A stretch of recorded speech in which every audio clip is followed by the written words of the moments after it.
आसमान पर गहरे स्याह बादल छाए थे जब यूनिवर्सिटी के सामने एक टैक्सी आकर रुकी। अनाया जो पिछले आधे घंटे से किसी टैक्सी या रिक्शे का इंतजार कर रही थी, भाग कर सड़क किनारे आई ताकि टैक्सी में सवार हो सके। मगर उससे पहले ही दूसरी तरफ से आता वो शख्स टैक्सी का दरवाजा खोलकर उसमें बैठ गया। एक्सक्यूज मी सर, मैं इस टैक्सी में पहले से हूँ और आप आकर बैठे। प्लीज आप कोई और सवारी पकड़ ले, मुझे घर जल्दी पहुंचना है। उसने टैक्सी के शीशे से अंदर झांकते उस शख्स से कहा, जो पेंट कोट में मलबूस अपनी आंखों से सनग्लासेस उतार कर सख्त निगाहों से देखने लगा।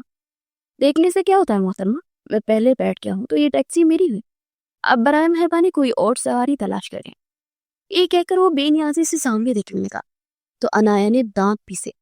कोई और सवारी तलाश करने से आपकी क्या मुराद है मिस्टर? आपके अंदर जरा सी भी इंसानियत है कि शाम हो गई है और बारिश भी होने वाली है, तो एक लड़की की मदद कर दे। देखिए सड़क कितनी सुनसान है और कोई टैक्सी भी नजर नहीं आ रही।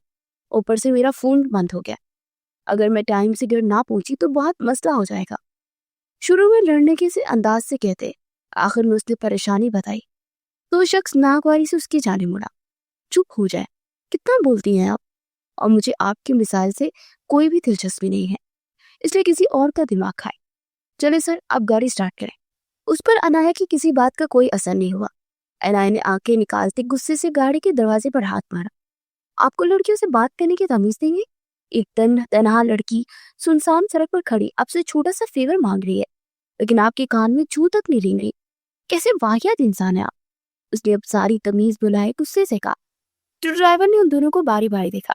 बाजी आप ही बैठ जाए, मैं पहले साहिब को छोड़कर फिर आपको छोड़ाऊंगा, लेकिन किराया डबल लूंगा मैं। ड्राइवर ने उसे मुफीद मशवरा दिया तो अपनी कमर पर हाथ रखे गुस्से से शख्स को बूटती रही, जो अब लाताल्लुक सा अपने फोन पर मसरूफ हो गया था। ठीक है, लेकिन पहले आप मुझे छोड़ेंगे, घर में सब मेरा इंतजार कर रहे हैं। वो अपना बैग सीट के दरमियान में रखते खुद भी बैठी तो उस लड़के ने गर्दन मोड़ते उसे देखा। ये पहले मुझे छोड़ेंगे, मेरा काम तुमसे ज्यादा जरूरी है, इसलिए यहाँ बैठना है तो मुंह बंद करके बैठो, वरना भी यहाँ से निकाल दूंगा। वो इंतहाई बदतमीज साबित हुआ था। अनाया ने हैरत से मुंह खोला, पर इसके हाथ से मोबाइल छीन लिया। देखिए मिस्टर, तैमूर नाम है मेरा, इसीलिए मिस्टर मिस्टर कहना बंद करो और मेरा फोन वापस करो। हद है, पता नहीं कैसी कैसी जाहिल लड़कियों को यूनिवर्सिटी में एडमिशन मिल जाता है। तैमूर ने अपना नाम बताते उसके हाथ से अपना मोबाइल लेना चाहा, मगर अनाया ने उसका फोन अपने पीछे छुपा लिया। जब तक आप इस बात पर राजी नहीं होते कि टैक्सी पहले मुझे छोड़ेगी, तब तक मैं आपका फोन वापस नहीं दूंगी। और आप तमाशा क्या देख रहे हैं, गाड़ी चलाएं जल्दी। उसने होशियारी दिखाते ड्राइवर से कहा। उसने गाड़ी स्टार्ट की, जबकि तैमूर ने जब्त से मुट्ठियां बींच ली। उसका बस नहीं चल रहा था कि उस अनजान लड़की का गला घोट दे। शराफत से मेरा फोन दे दो, वरना मैं तुम्हारा पूरा हशर कर दूंगा। लाओ इधर। उसने जरा आगे को होती अनाया का बाजू जोर से पकड़ते उसके हाथ से फोन छीन लिया। अंकल, आप जरा तेज गाड़ी चलाएं, देखिए जरा बारिश शुरू हो गई है। उफला, मेरे मामू बहुत परेशान हो रहे होंगे। उसने अब तैमूर से बहस करने की बजाय ड्राइवर से कहा, जो अंधेरे और बारिश की वजह से गाड़ी धीमी रफ्तार में चला रहा था। उफला, इतनी बारिश। एकदम बारिश का शोर तेज होने पर अनाया घबराकर बाहर देखने लगी, जहां आसमान स्याह हो चुका था और बारिश के बरसने में इस कदर तेजी आ गई थी कि लगता था ये मोटे कतरे टैक्सी की छत तोड़ देंगे। बाजी, मेरी गाड़ी की हेडलाइट खराब है, इसलिए कुछ नजर नहीं आया, लेकिन आप परेशान ना हो, मैं आपको घर पहुंचा दूंगा। ड्राइवर ने उसे तसल्ली दी तो उसने थक कर सीट की पुश्त पर सर रखा और आंखें बंद करके आने वाले वक्त के बारे में सोचने लगी। अगर आप चाहें तो मेरे फोन से अपने घर कॉल कर सकती है। कुछ लम्हों बाद उसकी परेशानी देखते तैमूर ने उसे ऑफर पेश की तो अनाया ने आंखें खोलते उसे देखा। सच में दे फोन। एकदम सीधा होते उसने हाथ आगे किया तो तैमूर ने उसकी हथेली पर मोबाइल रखा।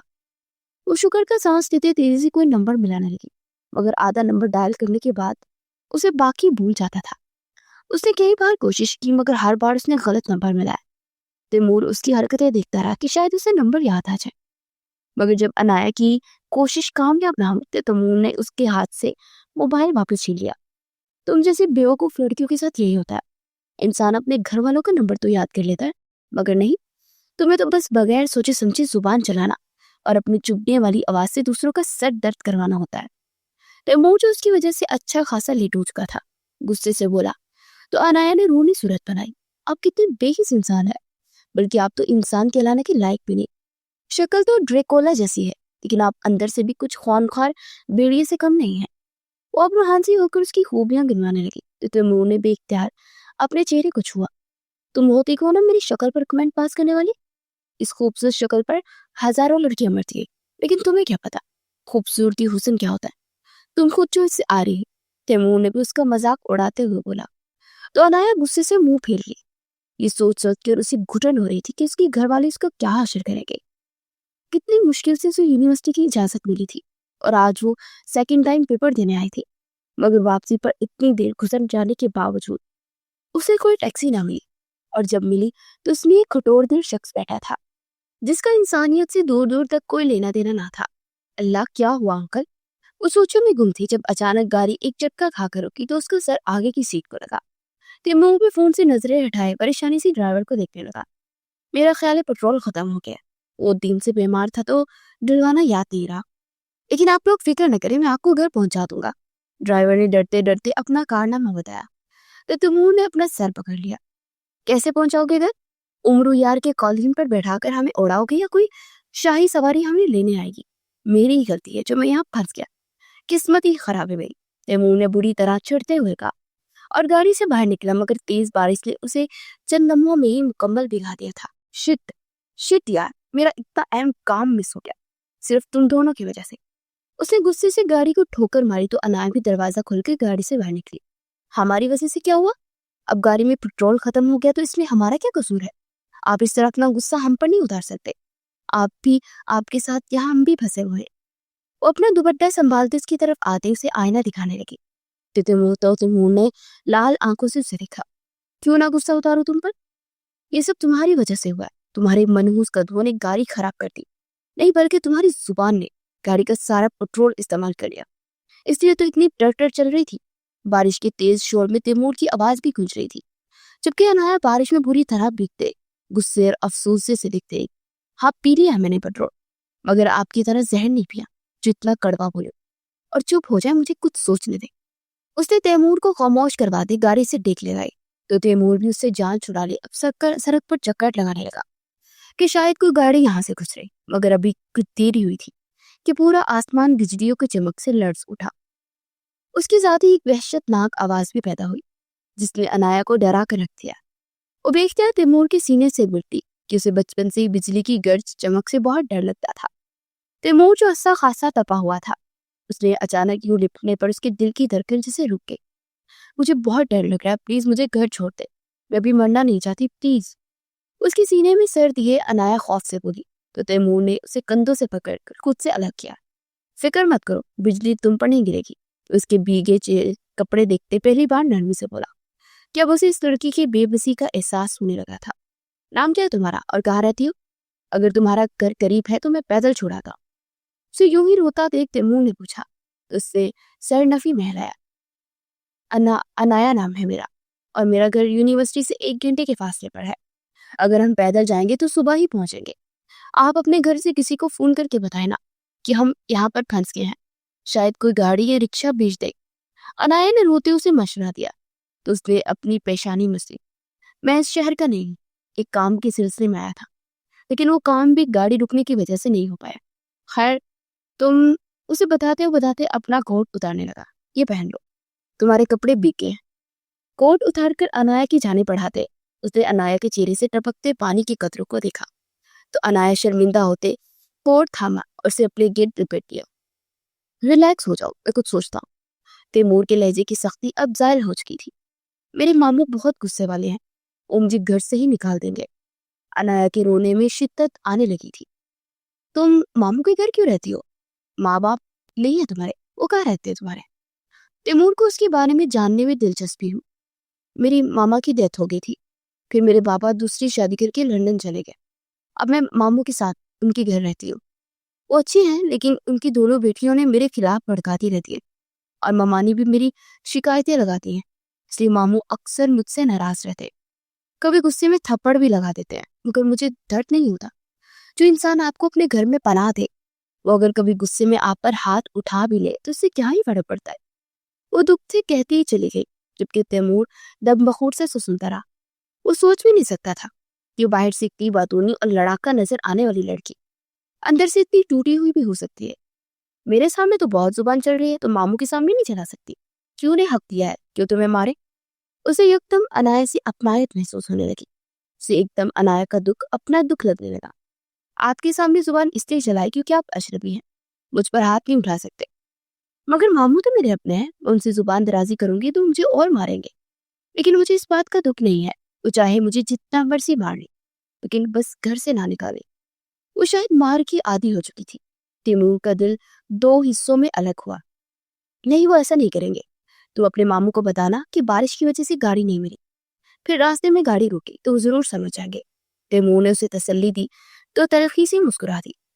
लगता है आपने कभी रिश्तेदारों के असली रूप नहीं देखे। ये कहकर वो रुख मोड़ते हुए रोने लगी कि अब उसे मामू के गजब से अब कोई भी नहीं बचा सकता था। अच्छा, तुम अपनी बेसुरी आवाज पे रोना तो बंद करो, बल्कि ऐसा करो तुम गाड़ी में बैठो, मेरे बैग बैग में बिस्किट पड़े हैं, खाओगी? तैमूर को कुछ समझ ना आया कि अनाया को कैसे चुप करवाए, तो उसने बच्चों की तरह उसे बहलाना चाहा। कौन से हैं? अनाया ने रोते हुए मासूमियत से पूछा। तो तैमूर हंस पड़ा। आओ बताता हूँ। वो बेख्तियार उसका बाजू पकड़कर गाड़ी की जाने बढ़ने लगा, जबकि अनाया ने उसके लम्स पर आंसू रोके हैरत से उसे देखा, जिसके बाल भीगकर माथे पर चिपके हुए थे और उसकी कलाई नरमी से पकड़े मुस्कुरा भी रहा था। तैमूर, उससे बेखुदी में उसे पुकारा, तो तैमूर ने उसे रुक कर देखा। क्या हुआ, बिस्किट नहीं खाना है क्या? तैमूर ने पूछा तो उसने अपने बाजू पर मौजूद उसकी गिरफ्त को देखा। मेरा बाजू छोड़े, फिर कहकर उसने नजरें चुराई तो तैमूर को अपनी गलती का एहसास हुआ। उसने सर खुजाते अनाया का बाजू छोड़ा। ओ सो सॉरी, मेरा कोई गलत मकसद नहीं था। वो शर्मिंदा हुआ तो अनाया कुछ कहे बिना गाड़ी में जाकर बैठी। ड्राइवर स्कूल से सीट पर सर रखे सो रहा था। तैमूर भी दूसरी जानिब आकर बैठा तो ड्राइवर को सोते देख उसका दिमाग घूमा। हमें ख्वार करके ही खुद सो रहा है, दिल तो चाह रहा है इसे बाहर फेंक दो, फजूल इंसान। उससे बड़बड़ाते हुए अपने बैग की जिप खोलते उसमें से बिस्किट का पैकेट निकालकर अनाया को थमाया।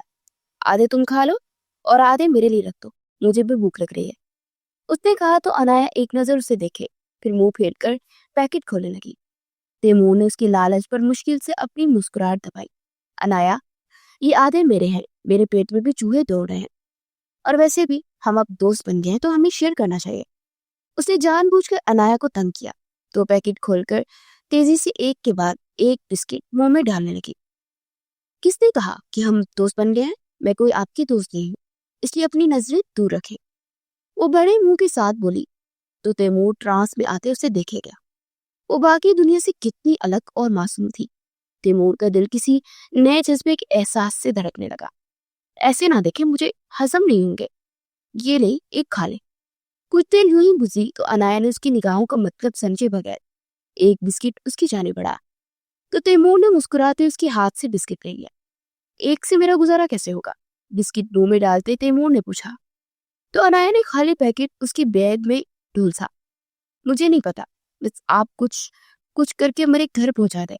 बारिश तो रुकने का नाम भी नहीं ले रही है, और मैं चाहता हूँ कि ये बारिश कभी ना रुके, मायने खैजी से कहते तैमूर ने उसे गहरी नजरों से देखा। तो अनाया की गर्दन में गिल्टी उभरी। क्या मतलब है आपका? देखिए, मेरे साथ कुछ गलत मत करिएगा। हम लड़कियों की इज्जत बहुत नाजुक होती है, और मैं एक शरीफ घराने की लड़की हूँ। उसे तैमूर से खौफ महसूस हुआ तो उसके माथे पर बल पड़े। क्या मतलब है तुम्हारा? मैं तुम्हें इतना घटिया लगता हूँ कि तुम्हारी इज्जत को नुकसान पहुंचाऊंगा? पागल तो नहीं हो तुम? उसे शदीद गुस्सा आया था। अनाया सहम कर गाड़ी के दरवाजे से जा लगी। मेरा मतलब ये नहीं था, मैं तो बस वैसे ही कह रही थी। और मन मनाई तो तैमूर ने गुस्से से सीट से टेक लगाई और आंखें बंद करके अपने गुस्से पर काबू पाने की कोशिश करने लगा। आई एम सॉरी तैमूर, मेरा वो मतलब नहीं था, लेकिन आप जानते हैं कि आज के जमाने में लड़कियों को कितनी एहतियात करनी पड़ती है, इसलिए आपसे लड़ रही थी कि ड्राइवर को पहले मुझे घर छोड़ने दे, क्योंकि अगर आज रात मैं घर ना पहुंची तो शायद मेरे मामू मुझे कभी कबूल नहीं करेंगे। लेकिन आपको मेरी बात समझ ही नहीं आई। वो माफी मांगते नरमी से बोली। तो तैमूर ने आंखें खोलकर से देखा। तो सीधे तरीके से समझा देती, मैं अपनी किसी परेशानी में फंसा हुआ हूँ, मेरा दिमाग नहीं चल रहा था। खैर, अब क्या ही हो सकता है, तुम सो जाओ, मैं बाहर ही खड़ा होता हूँ, अगर कोई गाड़ी नजर आई तो तुम्हें जगा दूंगा। वो बाहर जाने लगा तो अनाया ने घबराकर सर नफी में लाया। नहीं प्लीज, आप यहीं बैठे रहे, फिर बिजली करके कि आप यहीं बैठकर बाहर नजर रख ले। प्लीज। वो मिन्नत करने लगी तो तैमूर ने उसकी बात मानते गाड़ी में बैठे रहना ही मुनासिब समझा। सुबह की रोशनी तैमूर के चेहरे पर पड़ी तो उसकी आंख खुल गई। उसने पलके उठाते अपने कंधे पर वजन महसूस किया तो नजरें घुमाकर अनाया को देखा जो किसकी शाने पर सर रखे सुकून सी सो रही थी। तैमूर ने गहरा सांस लिया। रात को तो रो पीट रही थी और अब देखो कैसे सुकून से सो रही है। उसकी नींद में खलल डालने के बजाय उसकी शिफाफ चेहरे को देखने लगा और दिल ही दिल में सोच कर रह गया, दिल तो चाहता है एक थप्पड़ लगाओ मगर मैं तुम्हारे अंदर की चुड़ैल दोबारा जगाना नहीं चाहता। उसे बड़बड़ाते हुए अपना हाथ आगे बढ़ाते अनाया के चेहरे पर बाल पीछे की, फिर खुद ही अपनी हरकत पर हैरान होते फौरन अपना हाथ वापस खींच लिया। हद है कि मुझे क्या हो गया है। अपने दिल की जज्बात ना समझते उसने सोचा और फिर बाहर देखने लगा जहां बारिश रुक गई थी और सारी फिजा मिट्टी की भींती खुशबू से मुअत्तर हो चुकी थी। फिर उसने ड्राइवर को देखा जो अभी तक सो रहा था। ओए उठो। उसने अनाया को जगाने के बजाय आके सीट को हिलाया मगर ड्राइवर नींद का काफी पक्का था। कहाँ फंस गया हूँ, उठो यार। उसने दोबारा से उसे जगाने की कोशिश की मगर वो बस दूर सोता रहा। दफा ही हो जाओ। वो मुंह में बड़बड़ाते अब तैमूर अनाया की तरफ उतवचा हुआ। अनाया सुबह हो गई है, उठ जाओ। उसके कंधे पर जरा सा हाथ लगाते उसने बताया तो अनाया एकदम हड़बड़ा कर जागी। मैं घर पहुंच गई हूँ क्या? एकदम नींद से जागते उसने सर उठाते पूछा। फिर तैमूर को देखकर वो पीछे को खिसकी। मेरे पास कोई जादू तो नहीं था जो तुम्हें घर पहुंचा देता। पूरी रात किसी टैक्सी का इंतजार करता रहा हूँ लेकिन कोई नहीं मिली। कुछ देर पहले मेरी आंख लग गई थी। फरब उठो और बाहर निकलो, मैं कोई टैक्सी रोकता। तैमूर ने कहा तो अपने चेहरे पर हाथ फेरते खुद को पुरसुकून करने की कोशिश करने लगी। फल्ला सुबह हो गई है, मैं सारी रात घर से बाहर रही हूँ। अब न जाने मेरे साथ क्या होगा। आप प्लीज मेरे साथ घर चलो और मेरे मामू को सारी बात बताए वरना वो मेरा गला दबा देंगे। इसलिए इंतजाइया लहजे में कहा तो तैमूर ने कुछ देर सोचकर हामी भर ली। ठीक है, मैं तुम्हारे साथ चलता हूँ, तुम फिक्र ना करो, मैं उन्हें समझा दूंगा। चलो बाहर निकलो। उसने कहा तो अनाया ने तिश्कर भरी नजरों से उसे देखा। उसका कोट अपने वजूद से उतार उसकी गोद में रखा। जब मैं इस टैक्सी में बैठ रही थी तो मुझे आप पर बहुत गुस्सा आया था लेकिन अब पता चला कि आप अल्लाह ताला ने आपको मेरी हिफाजत के लिए भेजा था। अगर आप रात को मेरे साथ ना होते तो शायद मैं इस तरह बेखौफी से कभी ना सोती।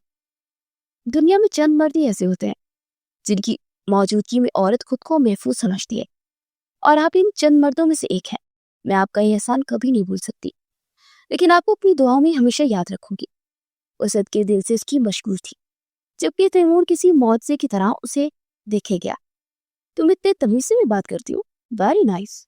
चलो अब ये जज्बाती बंदे बंद करो और निकलो और इस ड्राइवर को तो मैं जगाता हूँ। उसकी बात मजाक में उड़ाते बाहर निकला और फ्रंट सीट का दरवाजा खोलकर उसने ड्राइवर के मुंह पर एक जोरदार घूंसा मारा। वो बेचारा जो नींद के मजे ले रहा था डर और तकलीफ से जागा। तैमूर ने उसे गिरेबान से पकड़ते गाड़ी से बाहर निकाला। ये मुक्का इसीलिए कि आइंदा सवारी को बिठाने से पहले तुम गाड़ी में पेट्रोल भरवा कर देखो। और ये लो कराया, वैसे बनता तो नहीं लेकिन चलो एहसान कर देता हूँ। उसे अकल दिलाते किराया थमाकर अब किसी दूसरी टैक्सी की जाने पड़ा ताकि जल्द अज जल्द अनाया को उसके घर पहुंचा सके। 1 घंटे बाद दोनों जब घर पहुंचे तो उन्हें दाखिली दरवाजा खुला हुआ मिला। खौफ से अनाया की सांसें अटकने लगी मगर तैमूर ने उसे आंखों के इशारे से तसल्ली दी और इसे साथ लिए घर में दाखिल हुआ। अंदर लॉन्च में सब लोग जमा थे, मामू ममानी उसकी दोनों कजर, और सब उसे देखते ही खड़े हुए। कहाँ थी तुम सारी रात? और ये कौन है? मामू ने सोफे से उठते तकरीबन दहाड़ते हुए पूछा तो अनाया ने सहम कर उनकी जाने देखा। मामू, कल जब मैं पेपर देकर निकली तो मुझे कोई टैक्सी नहीं मिली और मौसम भी खराब था। फिर एक टैक्सी आई जिसमें ये भी मौजूद थे। टैक्सी ड्राइवर मुझे छोड़ने आ ही रहा था कि रास्ते में गाड़ी रुक गई बारिश की वजह से और कोई गाड़ी भी नहीं मिली, इसलिए हमें सारी रात सड़क पर गुजारनी पड़ी। उससे डरते हुए लहजे में सारी बात मामू को बताई मगर उनके तासुरात में कोई नरमी न आई।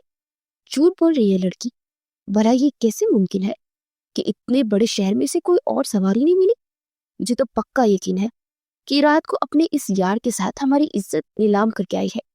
कालक मल दी इस लड़की ने हमारे चेहरों पर। कितना रोका था मैंने आपको कि इस लावारिस को अपने घर ना रखे मगर आपने मेरी बात नहीं सुनी। खुद बताए भला, जिस लड़की को उसके सगे बाप ने छोड़ दिया वो किसी और के घर रहने के काबिल है? खुद तो ये बद किरदार है लेकिन आपने सोचा कि हमारी मासूम बेटियों पर इसके बाद क्या असर पड़ेगा? मामू के कुछ बोलने से पहले ही ममानी ने उसके किरदार के चीथड़े उड़ाए तो उसकी आंखों में नमी तैरने लगी। अब आप गलत बात करिए आंटी, मैं तो इसे जानता तक नहीं हूँ। रात को हमारी मुलाकात हुई, मैं इसे बाहिफाजत आपके पास ले आया हूँ। अब इस तरह हम दोनों पर तोहमत नहीं लगा सकती।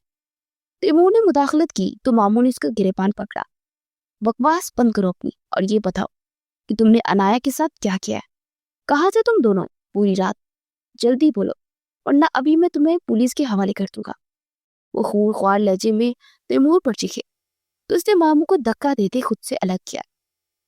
इतनी हिम्मत किसी के बाप पे नहीं है कि तैमूर की गिरबान तक आए। और जब अनाया ने पूरी बात बता दी है तो आप लोग बार बार क्यों पूछ रहे हैं? क्या आपको अपने घर की बेटी पर जरा एतबार नहीं?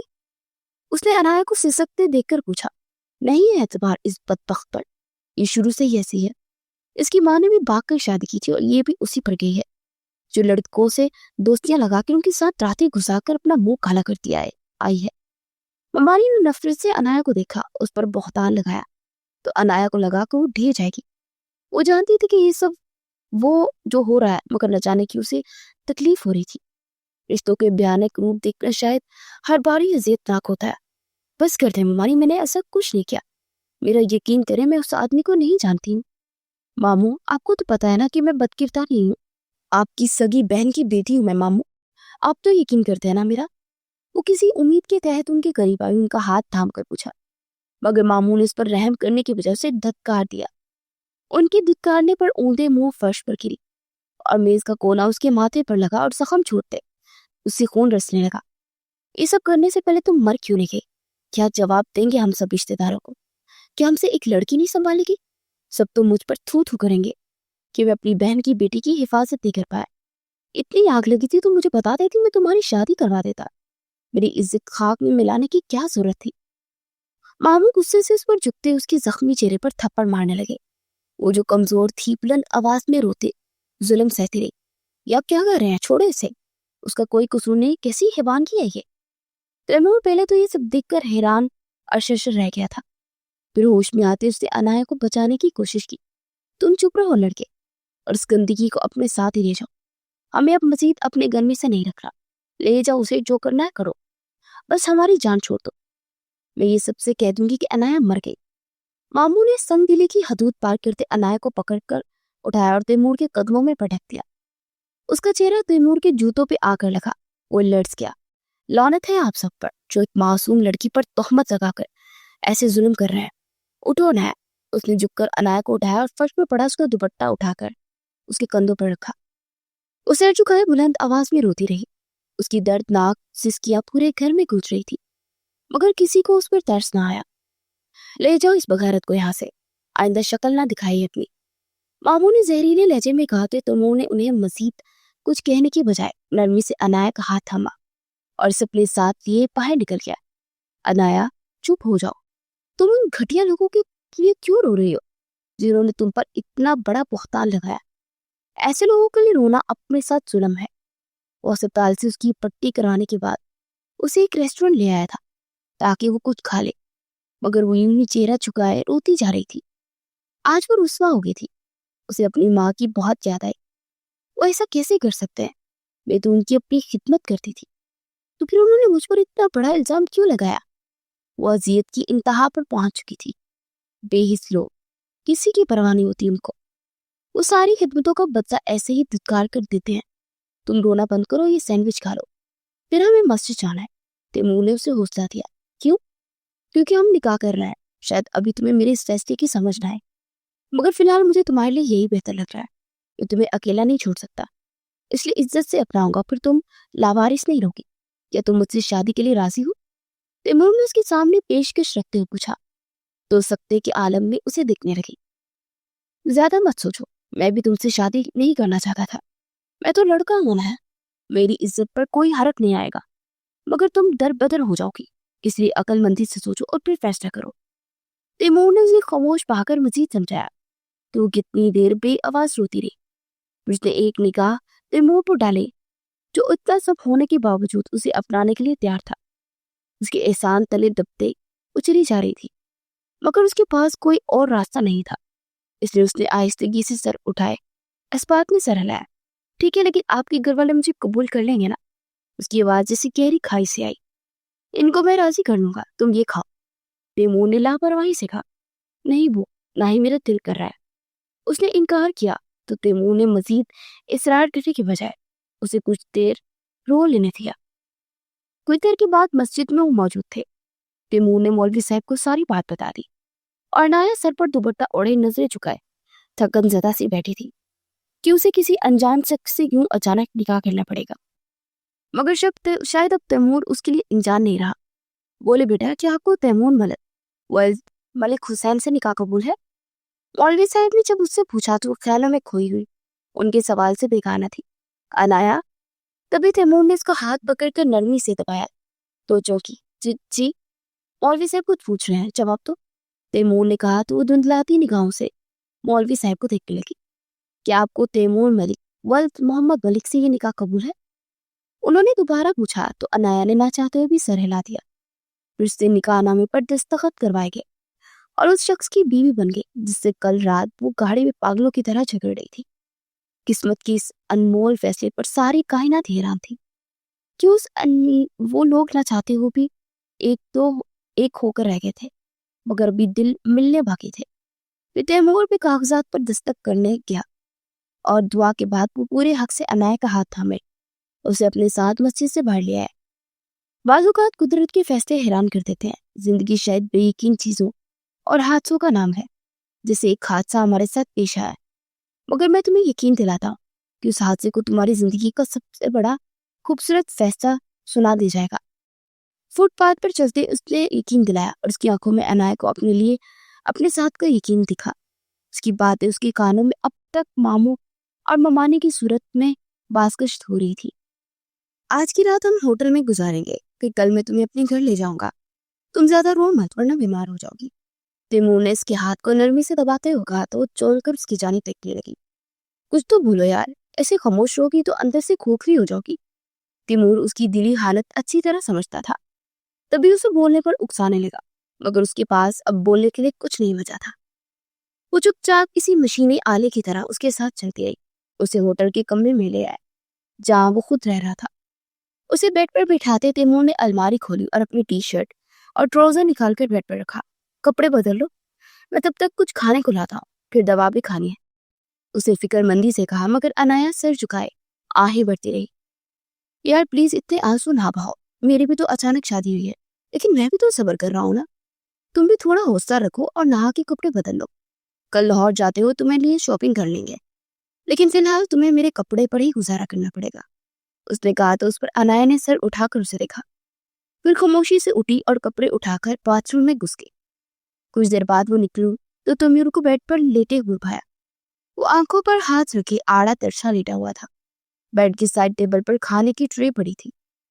अनाया उस पर नजर डाले बेड की दूसरी जानिब आ बैठी तो तैमूर ने आंखों से बाजू उठाकर उसे देखा। उसके बड़े कपड़ों में बहुत मासूम और प्यारी लग रही थी। टांगों तक आती शर्ट और पैरों से नीचे लटकता ट्राउजर उस पर ना जाने क्यों अच्छा लग रहा था। तैमूर सीधा हुआ और बेड पर ही उसके करीब आया। आप प्लीज दूर रहे मुझसे, उसकी किसी पेशरफत से पहले अनाया ने हिचकिचाते हुए कहा तो तैमूर ने उसकी बात सुनी अनसुनी करते उसका हाथ थाम लिया। क्यों दूर रहूं? अब तो तुम पर मेरा कानूनी और शरई हक है बेगम, वो शरारत से बोला तो अनाया ने बीकी पलकी उठाकर उसके वजीहा चेहरे को देखा। ये एहसास की कदर अजियतनाक है कि मैं आपकी जिंदगी में जबरदस्ती शामिल हुई। मैं हमेशा सबकी जिंदगी में अनचाही ही रही हूँ, चाहे वो बाबा हो या मामू जान और ममानी, और अब मैं आप पर भी जबरदस्ती सवार हो गई। कितने ख्वाब देखे होंगे आपने अपनी शादी के और मेरी वजह से सब खराब हो गया। वो एक ही सांस में रोते हुए कहती चली गई तो तैमूर ने उसका हाथ अपने सीने पर रखा। तुम ये कह रही हो कि तुमने सब खराब कर दिया, लेकिन मुझे लगता है कि तुम मेरे दिल की ठीक करने आई। जब तुम रात को मेरे सीने से आ लगी थी ना, तभी मेरा दिल तुम्हारे लिए कुछ महसूस करने लगा था। फिर जब तुम मेरे कंधे पर सर रख कर सोई, तब मेरा दिल चाहा कि तुम्हें देखता रहूं। और फिर जब तुम्हारे मामू ने तुम पर हाथ उठाया तो मेरा दिल चाहा कि मैं उनके हाथ तोड़ दूं। इसलिए मैंने तुमसे निकाह किया कि तुम मुझे अच्छी लगने लगी हो। हाँ, अभी मोहब्बत का कुछ कह नहीं सकता, लेकिन मुझे मालूम है कि मैं बहुत जल्द तुमसे मोहब्बत भी करने लगूंगा। देखो तुम्हारी कुर्बत पर मेरा दिल कितने जोरों से धड़क रहा है।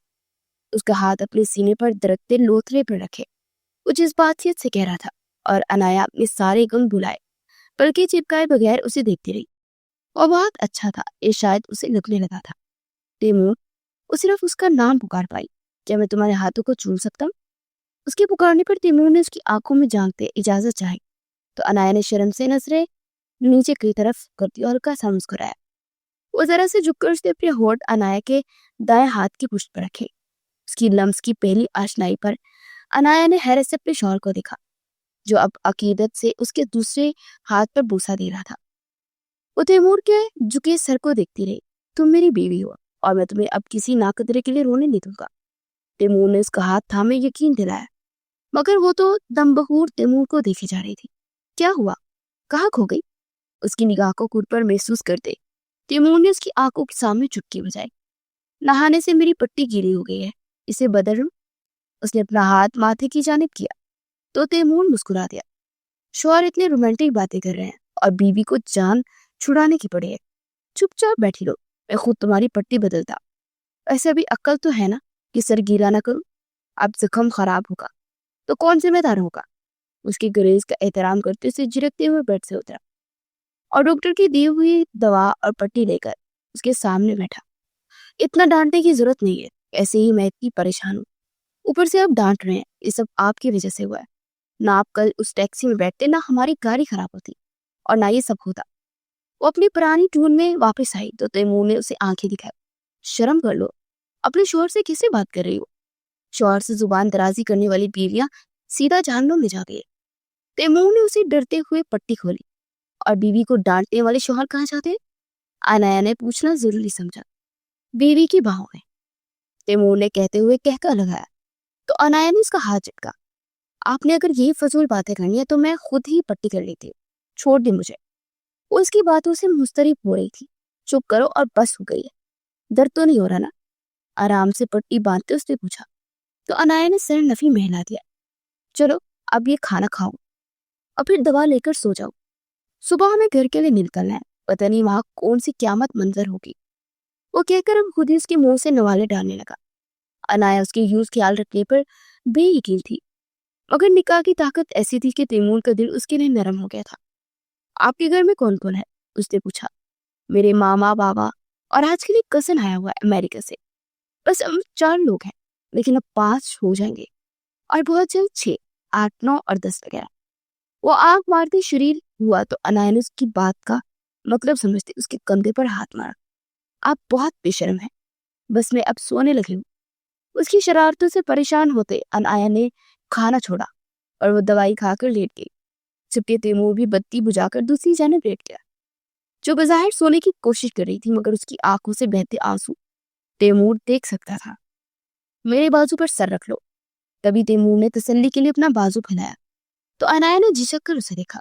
रख लो यार और सुकून से होकर सो जाओ, मैं पास ही, उसे मोहब्बत से कहा तो अनाया ने उसके बाजू पर सर रखा और उसके सीने पे मुंह छुपा लिया। उन लोगों के लिए आंसू नहीं बहाने चाहिए जिनको आपका एहसास ही ना हो, और तुम्हारे बामू बहुत जालिम थे, इसलिए रोना बंद करो। और मुझे भी महसूस होने लगा कि मैं एक खूबसूरत लड़की का शौहर बन गया हूँ। उसे समझाते ही तैमूर ने उसके बालों में हाथ फेरा, मगर वो इसके साथ लगी हुई थी। सो जाओ। उसकी खामोशी पर तैमूर ने झुककर उसके सर पर बोसा दिया, फिर खुद भी सोने के लिए आंखें मूंद ली। वो अनाया की सांसें महसूस कर रहा था और अनाया उसकी दिल की धड़कनें सुन रही थी। वो दोनों अचानक इस पाकीज़ा रिश्ते में बनने के बावजूद खुश थे कि कुदरत ने बहुत पहले उनकी जोड़ी बना रखी थी। अगली सुबह वो तैमूर के साथ उसके घर आ गई थी। तैमूर के वालिदैन अपने इकलौते बेटे की उस शादी पर इंतहाई नाराज थे। खुसूसन उसकी माँ ने अनाया को देखते ही नफरत से चेहरा मोड़ लिया। तुम्हें इस तरह शादी करके हमारा जरा ख्याल नहीं है? कितने अरमान थे मेरे तुम्हारी शादी को लेकर। और माही को जब तुमने मंगनी की अंगूठी लेकर दी और तुमने जो मंगनी की अंगूठी पहनाई, उसका क्या? तुम अपनी खाला के बेटे बेवफाई कैसे कर सकते हो तैमूर? मामा इस पर चीखने लगी तो अनाया ने बेयकीनी से अपने शौहर को देखा। तो क्या वो मंगनी शुदा था? मैं माही से वैसे भी शादी नहीं करना चाहता, रिश्ता आप लोगों ने जबरदस्ती करवाया था, और माही जैसी खुद से और पर बोर्ड लड़की मुझे वैसे भी पसंद नहीं, इसलिए इसका जिक्र छोड़ते बाकी बात रही अनाया से शादी की तो सारी सूरत हाल आपके सामने बता तो चुका हूँ। वो बेनियाजी से माही का जिक्र करते आखिर में आजी से बोला तो मम्मा ने नफरत से अनाया को देखा। हर लड़की की वजह से तुमने मेरी बहन की पट्टी को ठुकरा दिया और तुम ये कह रहे हो कि तुम्हें बोलो कि लड़के तुम्हें पसंद नहीं। पूरी रात जो तुम मेरी बांसी के साथ फजूल बोल रहे थे, उसकी उनकी बात सुनकर वो अभी तक हैरान था। अभी नहीं, आराम करने दो मेहताब, हम उनसे दिन के खाने पर मिलेंगे। बाबा ने नाराजगी के बावजूद मामला ठंडा करने को तरजीह दी। मुझे इस बारे में कोई बात नहीं करनी, मैंने शादी अपनी मर्जी से की है और बनाया कि किरदार पर कोई उंगली ना उठाए, वरना मैं उसे लेकर यहाँ से चली जाऊंगा। चलो अनाया। तैमूर ने गुस्से से अनाया का बाजू पकड़े, तेजियों से सीढ़ी चढ़ते अपने कमरे में आ गया। तुम उनकी बातों का पूरा मत आना, कुछ दिन तक खुद ही ठीक हो जाएंगे। तैमूर ने उसकी आंखों में आंसू देकर तसल्ली दी तो अनाया ने उससे अपना हाथ छुड़ाया। कितने बेवफा और दगाबाज इंसान है आप। मुझे आपको अपना मसीहा समझ रही थी, मगर आप तो इंतहाई घटिया इंसान थे। अपनी कजिन से शादी करने के बाद और आपको इस हरकत का पता चले तो आप इस पर क्या करेंगी? और मुझसे भी मांगने की सारी बातें छुपाई। सोचे मैं इनकार ना करूं, सिर्फ ऐसे ही, बल्कि आपने मुझे धोखा दे दिया। वो आंसू के दरमियान शिकायती लहजे में बोली तो तैमूर ने अपनी दाढ़ी में हाथ फेरते गहरा सांस लिया। हाँ, मैंने तुमसे ये बात छुपाई क्योंकि मुझे ये बात इतनी अहम नहीं लगी थी। मैंने माही से मंगनी नहीं की, ये तो मामा ने जिद में आकर हमारा रिश्ता उसके साथ तय किया था ताकि उनके अपने बहन भाई के ताल्लुकात कायम रह सके। मेरा यकीन करो, मेरा इस बारे में कुछ दिलचस्पी नहीं है। और इसके बाद वो मुझे अच्छी लगने लगी। सफाई की पेशकश की तो अनाया तंजील लहजे बोली, वाह, आपने तो माही से जान छुड़वाने के लिए मुझसे शादी कर ली। मैं भी कहूँ कि कोई इंसान इतना अच्छा कैसे हो सकता है कि एक अजनबी लड़की से निकाह कर ले। मगर अब मुझे समझ आया है कि सब आपने अपनी कजन से जान छुड़ाने के लिए किया। घिन आ रही है मुझे आपसे। खुद आपने मुझे इस्तेमाल किया और मुझ पर बेवकूफ़ी का इल्जाम लगाया। तैमूर ने उसे थामना चाहा, मगर अनाया ने चंद कदम पीछे हटते नरमी से उसे खुद से दूर करने की कोशिश की। मेरे करीब मत आइएगा, अब मुझे आपके साथ नहीं रहना है। अभी के अभी मुझे तलाक दे और न मैं खुला ले लूंगी। आगे उस पर गाड़े अनाया ने बगैर सोचे समझे मुतालबा किया तो तैमूर के चेहरे पर अफसोस आया।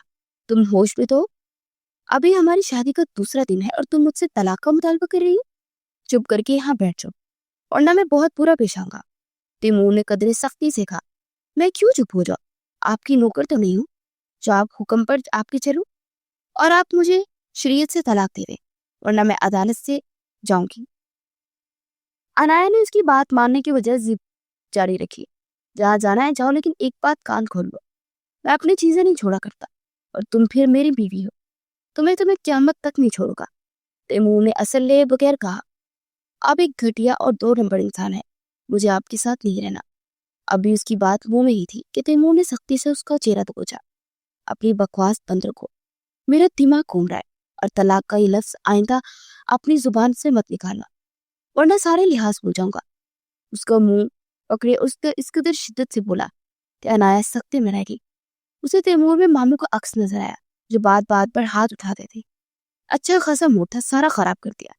उसे एक झटके से छोड़ते वो गुस्से से बोली और कमरे से कपड़े निकालकर बाथरूम भी चली गई, जबकि अनाया आंसू बहाते पत्थर बनी खड़ी थी। उसे तैमूर के इस रूप से शदीद डरा दिया था। उसका दिल चाहा कि वो यहाँ से भाग जाए, मगर तैमूर के गुस्से से वो खौफजदा हुई और एक कदम भी ना उठा सकी। कुछ देर के बाद बाथरूम से वो निकला और अनाया से बात किए बगैर कमरे से निकल गया।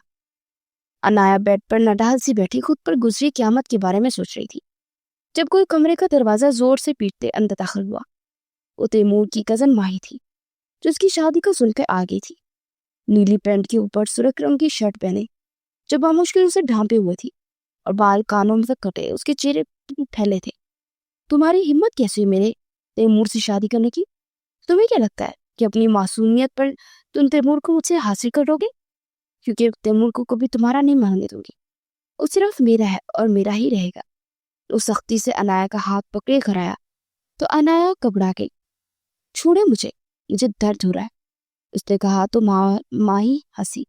दर्द हो रहा है? ओहो, अपने दर्द की बहुत परवाह है और मैं जानती हूँ कि ये दर्द कहाँ से तुम्हें आ रहा है। जानती ही क्या हो तुम तैमूर के बारे में? उसके लाइफस्टाइल और आदतों का क्या पता है तुम्हें? मैं ये सोच भी नहीं सकती थी कि तैमूर का टेस्ट इतना खराब हो सकता है। उसकी सूरत देखते माही ने हकारत से कहा तो शोर सुनकर तैमूर वापस आया जो मुलाजमा को चाय का कहने गया था। माही, ये क्या कह रही हो तुम? पागल तो नहीं हो गई तुम? छोड़ो उसे। उसने माही को पकड़कर अनाया से दूर किया तुम्हारी आंखों में आंसू लिए तैमूर की तरफ देखती हुई वो बढ़ती। तुमने मेरे साथ ऐसा क्यों किया तैमूर? तुम जानते थे ना कि मुझे तुमसे मोहब्बत है, तो मुझे धोखा क्यों देने लगे? क्या है इस लड़की में जो मुझ में नहीं है? मैं उससे ज्यादा खुश हूँ और स्टाइल में हूँ। इससे ज्यादा मैं पढ़ी लिखी हूँ और सबसे बढ़कर सबका छोड़े हुए क्लासमेट है। बोलो तैमूर, क्यों किया तुमने ये इसे बेवफाई? वो तैमूर की सीने पर हाथ रखे मारते हुए कहने लगी। उसके सीने से लगी तो अनाया ने उसकी हरकत पर नजरें फेर दी, जबकि तैमूर ने कनखियों से उसे देखा। मैंने कोई बेवफाई नहीं की और तुम मेरी बहुत अच्छी दोस्त हो, मगर मैं तुमसे शादी नहीं करना चाहता था। मैं जो खूबियां अपनी लाइफ पार्टनर में देखना चाहता था वो तुम में नहीं है। तुम आधी रात तक घर से बाहर रहती हो, कई लड़के तुम्हारे दोस्त हैं और तुम हर काम अपनी मर्जी से करती हो, चाहे कितना ही गलत क्यों ना हो। मुझे ऐसी बीवी नहीं चाहिए थी यार, जो मेरी बात भी ना मान सके। मेरा मकसद तुम्हारा दिल दुखाना नहीं है, मगर तुम जितनी जल्दी इस हकीकत को तस्लीम कर लोगी ना, तुम्हारे लिए ही बेहतर होगा। तैमूर ने उसे खुद से दूर करते साफ कोई का मुजाहरा किया। यानी तुम्हें बीवी नहीं मुलाजमा चाहिए थी जो तुम्हारा हर हुक्म मानती। तुम हमेशा से ही तंग नजर हो तैमूर, मगर मैं सोच भी नहीं सकती थी कि तुम इस वजह से मुझे ठुकरा दोगे। Shame on you.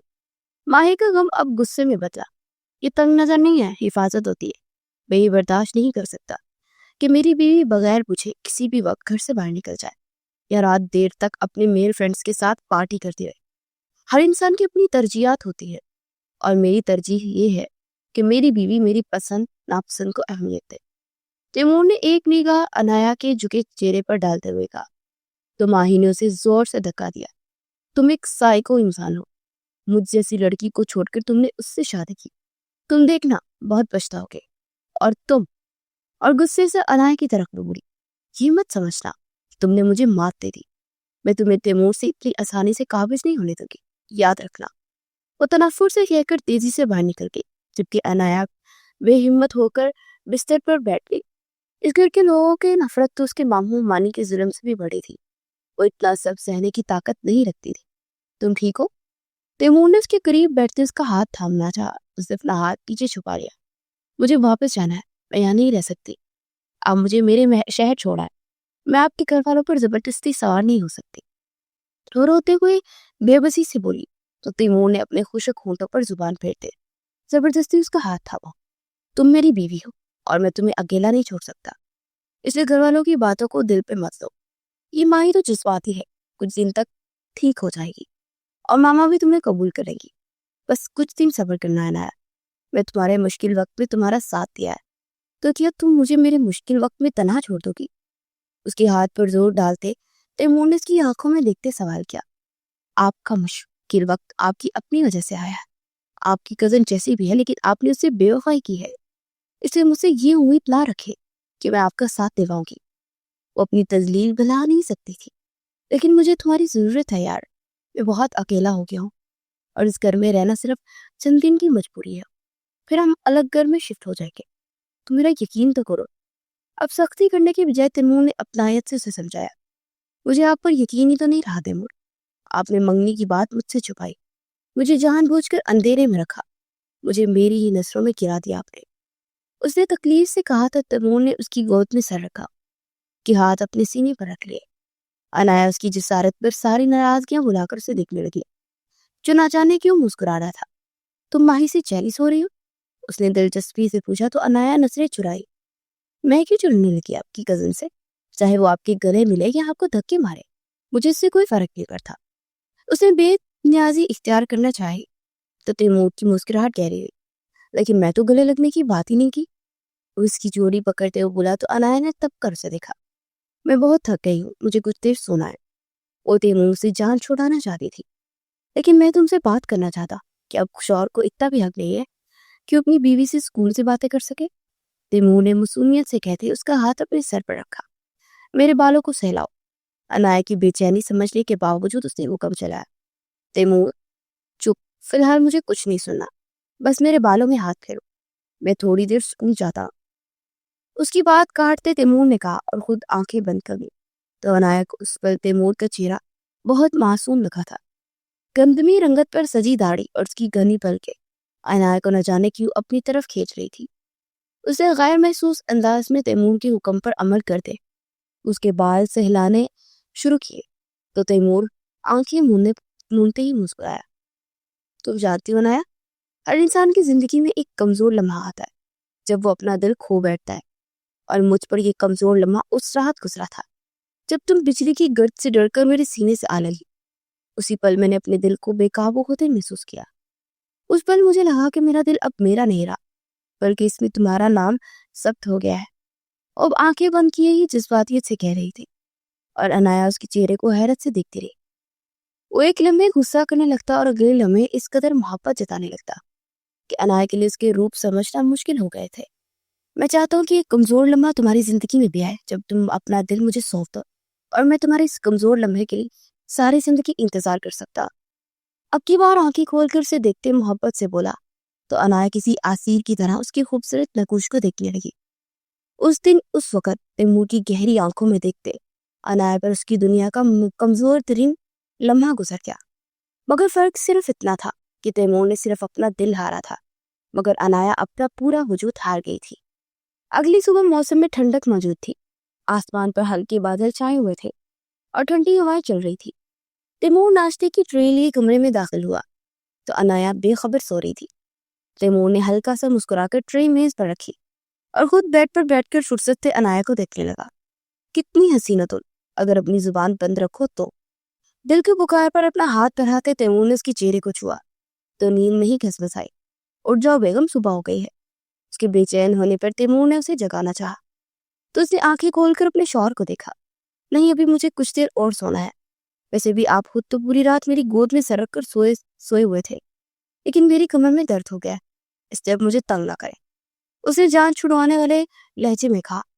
अच्छा ना, थोड़ी देर बाद सो जाना, अभी उठ जाओ। देखो मैं कितनी मेहनत से तुम्हारे लिए नाश्ता बनाया है, खा कर बताओ कि कैसा बना है। तैमूर ने मिन्नत की तो हैरान होते उठकर बैठी। आपने खुद नाश्ता बनाया? तैमूर की इतनी मेहरबानी से हजम नहीं हो रही थी। हाँ, मैंने सोचा कि अपनी नई नवेली दुल्हन को अपने हाथ का जायका चखाओ। खाने का बताओ कैसा बना है? तैमूर ने ट्रे बेड पर रखते अपने हाथ से नवाला बनाते उसकी मुंह में डाला। अच्छा, लेकिन मेरे के लिए क्यों बनाया है? ये अपनी उस कजन के लिए बनाते ना, जो कल आपके साथ खौमखा चिपक रही थी।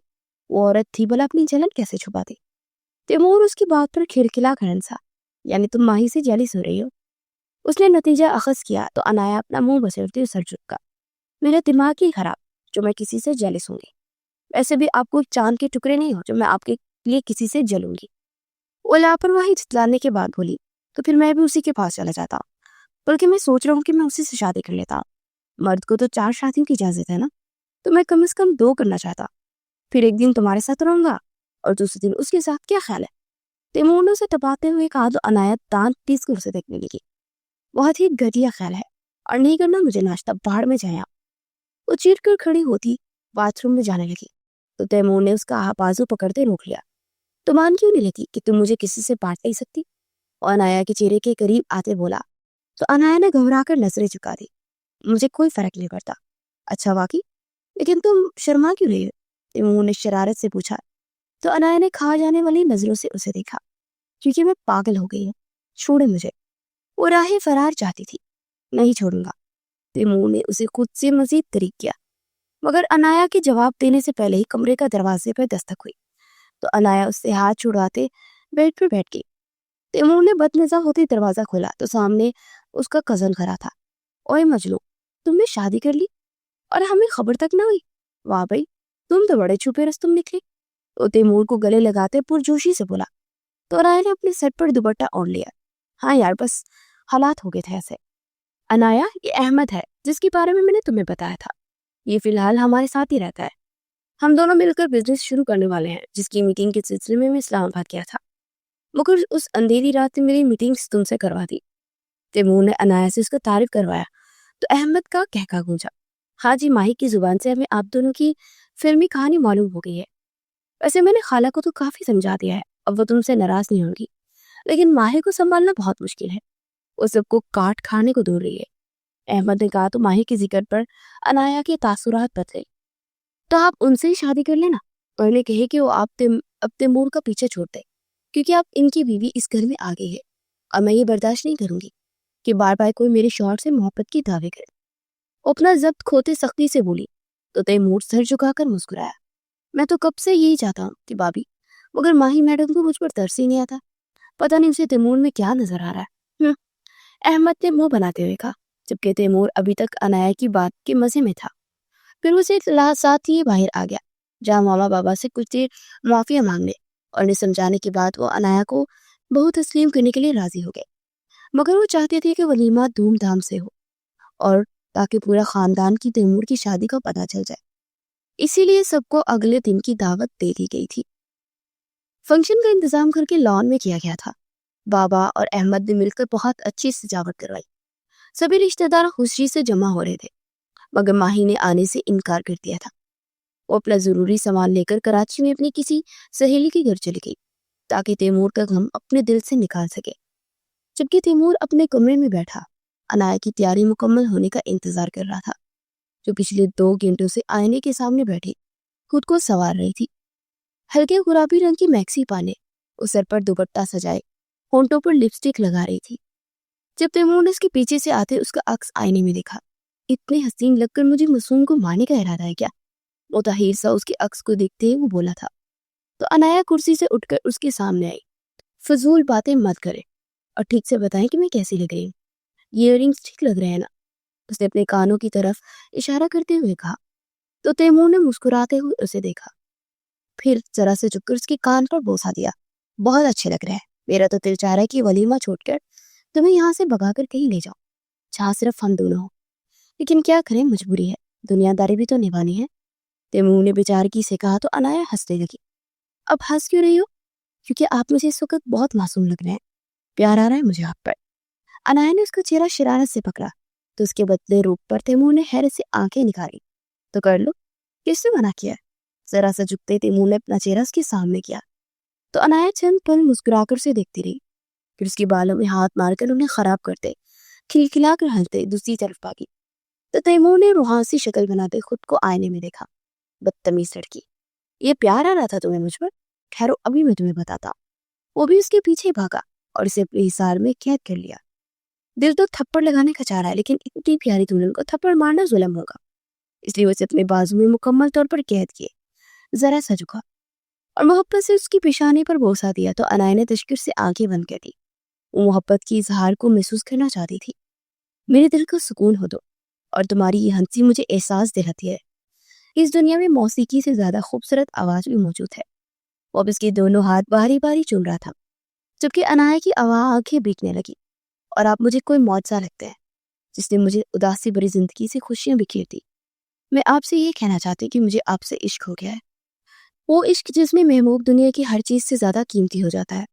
वो इश्क जिसकी बात महबूब के सिवा कुछ दिखाई नहीं देता। वो इश्क जो सिर्फ महबूब की खुशी चाहता है। अनाया ने मोहब्बत का इकरार करते तैमूर के सीने पर सर रखा तो तैमूर की आंखों से एक आंसू बहकर उसके बालों में जज़ब हो गया, जबकि खिड़की से जागता सूरज उनकी अनोखी दास्तान पर खुशी से मजीद रोशन हो गया था।